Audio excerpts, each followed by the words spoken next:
Bueno, el problema básicamente nos habla sobre la situación de un péndulo cónico. Consta de pues un punto de soporte, una masa aparentemente de plomo de masa M, el cable que está desde el punto de soporte hasta la plomada de longitud L. Nos dice que este ángulo de la cuerda que sostiene la plomada se mantiene constante respecto a la vertical, respecto al punto de soporte. Y nos dice que esta plomada está describiendo una trayectoria circular en el plano XY. El problema nos pide demostrar que el momento angular, que la magnitud del momento angular de esta plomada es igual a esto. Entonces, en orden de lograr este objetivo, con la información que hay que nos da el problema, podemos seguir probablemente dos caminos. Uno es haciendo el análisis de las ecuaciones cinemáticas. Para empezar, las ecuaciones cinemáticas ya sabemos que constan de lo fundamental. Para encontrar todas las ecuaciones cinemáticas sería encontrar una de las tres componentes, que son la descripción vectorial de la posición de la partícula en el tiempo, la velocidad de esa partícula en el tiempo o la aceleración de esa partícula en el tiempo. Conociendo cualquiera de estas, podríamos encontrar las otras dos ecuaciones. Entonces, con la información que nos da el problema, es relativamente sencillo encontrar las ecuaciones cinemáticas de la plomada. Vamos a ponerle un sistema de referencia. Ponemos que el sistema de referencia es justo ahí. Este punto de apoyo va a ser el origen de nuestro sistema de referencia. Esta coordenada la vamos a considerar X. Esta aquí la vamos a considerar Y. Y la vertical pues siempre Z. Como el problema nos dice que este ángulo se mantiene constante, eso quiere decir que la coordenada en Z va a ser constante igual. Siempre va a ser la longitud que está desde el punto de soporte, que es el origen de nuestro sistema de referencia, hasta el centro de la circunferencia imaginaria, que es la que describe el movimiento de la plomada en el plano XY. Entonces, se supone que conocemos el valor de este ángulo y la distancia de la cuerda, queda un triángulo rectángulo, y entonces podemos encontrar el valor de eso. Para encontrar la coordenada en Z, esto es L, esto es el ángulo, entonces la coordenada en Z sería esto, que la relación sería la del cateto, en este caso adyacente, sería coseno, ¿no? Entonces así tendríamos la coordenada en Z de la posición de la partícula, de la plomada en este caso. Ahora, esta sería la coordenada en el vector unitario K. Ahora, para encontrar las coordenadas en el plano XY, se puede seguir un principio, o sea, como el problema ya por sí nos dice que aquí describe un movimiento circular, entonces suponemos que tiene una velocidad angular constante, entonces eso se encontraría pues bastante fácil. Nos vamos al plano 2-dimensional, porque ya tenemos la coordenada en K que no varía, entonces solo tenemos que analizar el movimiento en el plano XY. Entonces, el movimiento de la partícula estaría descrito de esta forma. La partícula está acá y se mueve a velocidad constante en esta circunferencia, que sería esta que está acá. Entonces, con velocidad angular constante, pues eso nos quiere decir que este ángulo va a estar variando a función de la velocidad angular.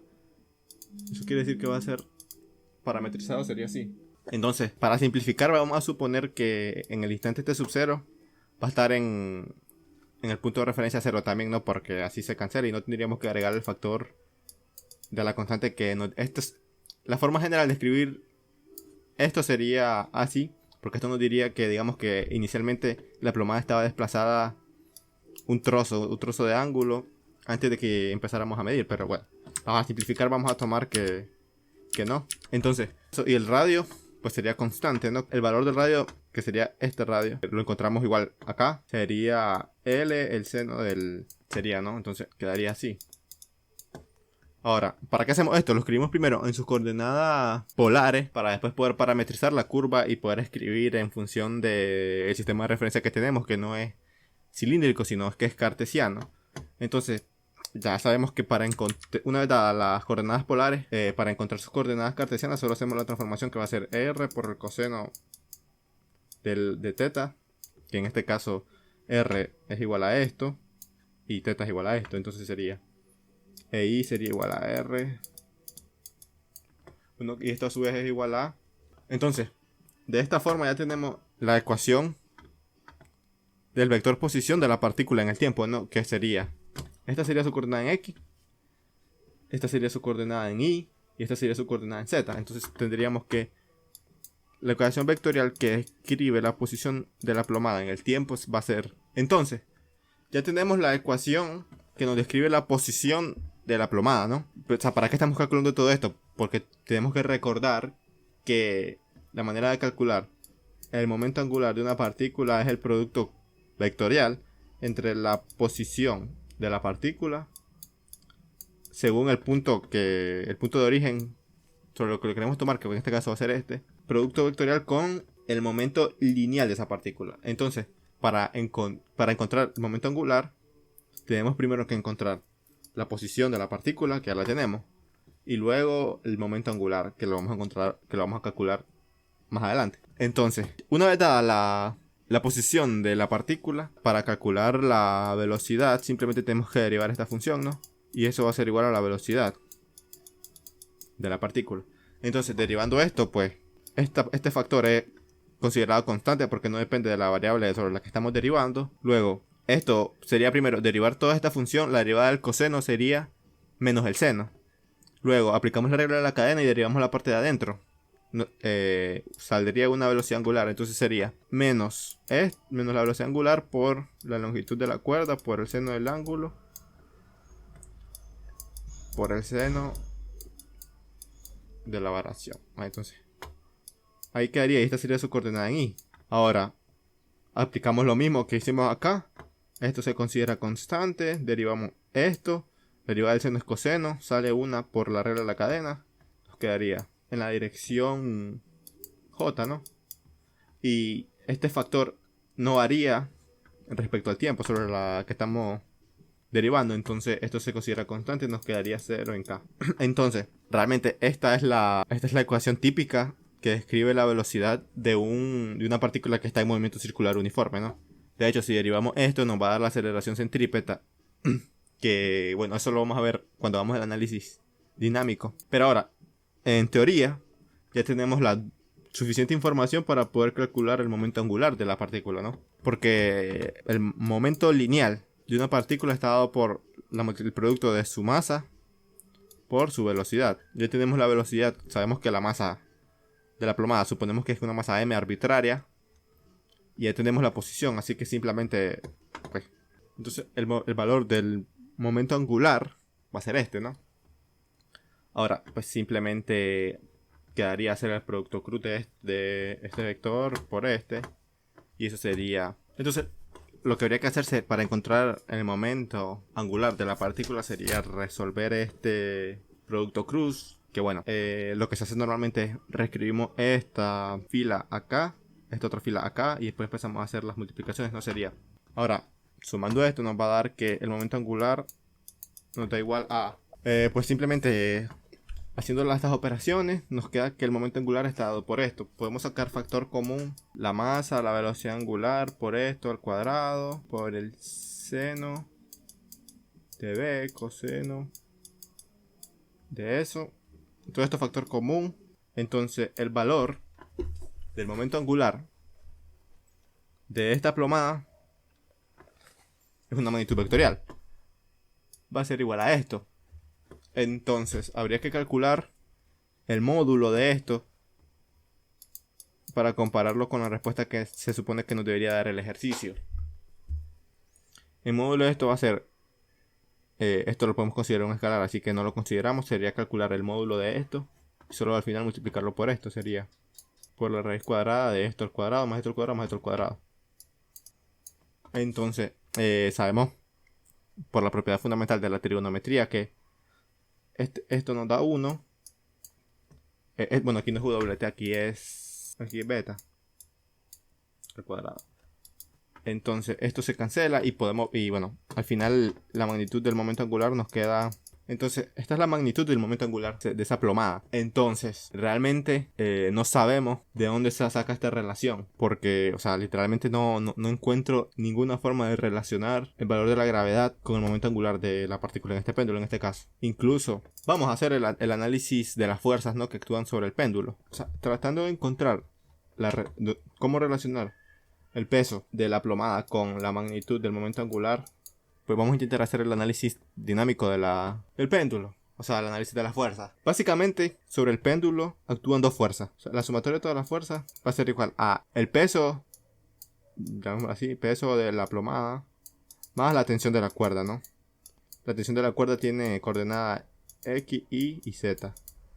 El peso sabemos que solo tiene coordenada en Z, al menos en este caso. Entonces, El valor del peso, bueno, va a ser menos la masa del cuerpo por la magnitud de la gravedad en K. Este signo negativo simplemente nos habla de que en nuestro sistema de referencia tomamos la Z positiva acá y la Z negativa acá. Entonces, el valor del peso sería este, ¿no? Ahora, la componente en Z de la tensión sería, la tensión en Z va a ser igual a mg en K, ¿no? Porque el programa nos dice que este ángulo se mantiene constante y la única forma de que ese ángulo se mantenga constante es que se cumpla esta condición, ¿no? Porque la tensión de la cuerda en el eje de la Z se compensa con el peso y hace que la pelota o la plomada simplemente se mueva en el plano XY. Ahora, nuestro reto sería ahora encontrar la parte de la tensión que está contenida en el plano XY. Como sabemos que en el plano XY, nos lo dice el propio problema y el concepto de péndulo cónico, es que en el plano la plomada describe un movimiento circular uniforme. A ver, y la aceleración que está relacionada con el movimiento circular uniforme es la aceleración centrípeta, ¿no? Que es la que mantiene a la plomada dando vueltas en el círculo. Entonces sería la aceleración centrípeta por la masa de la plomada. En el plano XY, el valor de la tensión sería este, ¿no? Ahora, habría que encontrar la aceleración centrípeta. Ahora, para encontrar la aceleración centrípeta vamos a utilizar las ecuaciones cinemáticas dadas en coordenadas polares. Y eso es igual a... Bueno, para encontrar la aceleración centrípeta, que bueno, ya es un viejo conocido, pero lo vamos a hacer, es utilizando esta ecuación que está dada en coordenadas polares.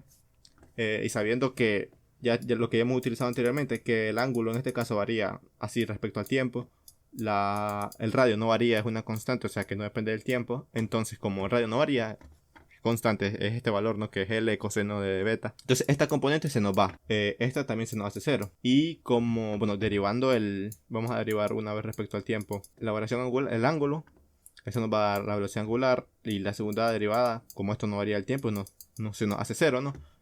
Entonces esta componente se nos hace 0. Entonces todo esto se nos va, se hace 0. Simplemente nos queda este factor en dirección R. Como sabemos, el vector R unitario está definido como el coseno del ángulo, que en este caso sería WT, esto en I, más el seno de WT en J. Entonces ya tenemos el valor de esto que habíamos quedado que era, según esto, L coseno de beta. La aceleración al final nos va a quedar menos el valor del radio por la primera derivada de la velocidad angular al cuadrado, que es la velocidad angular al cuadrado, que no es la velocidad angular sino el ángulo, por el vector R unitario, que ¿no? Que lo habíamos definido anteriormente.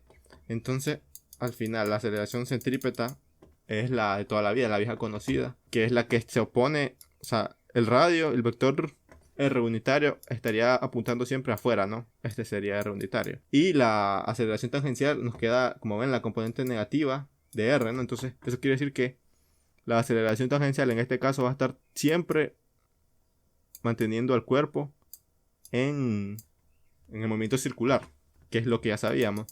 Entonces, para poder encontrar la tensión, ya tenemos la información que es la aceleración, ¿no?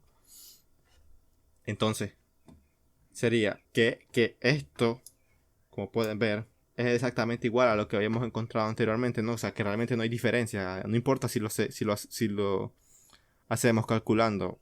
O sea, desde el punto de vista, solo utilizando las ecuaciones cinemáticas, o desde el punto de vista analizando el análisis dinámico, utilizando el análisis de la fuerza del cuerpo, al fin y al cabo la aceleración nos da la misma porque efectivamente es esta. Entonces nos va a dar que la tensión en X y de la componente va a ser de la tensión más componente va a ser esto, ¿no? Y al final esto va a ser igual a por R unitario, ¿no? Entonces vamos a llegar a la misma conclusión, ¿no? Sería integrar esto, que sería integrar esto y esto, luego integrarlo de nuevo, vamos a encontrar así la posición que nos va a dar igual esto y llegamos básicamente a la misma solución que esta.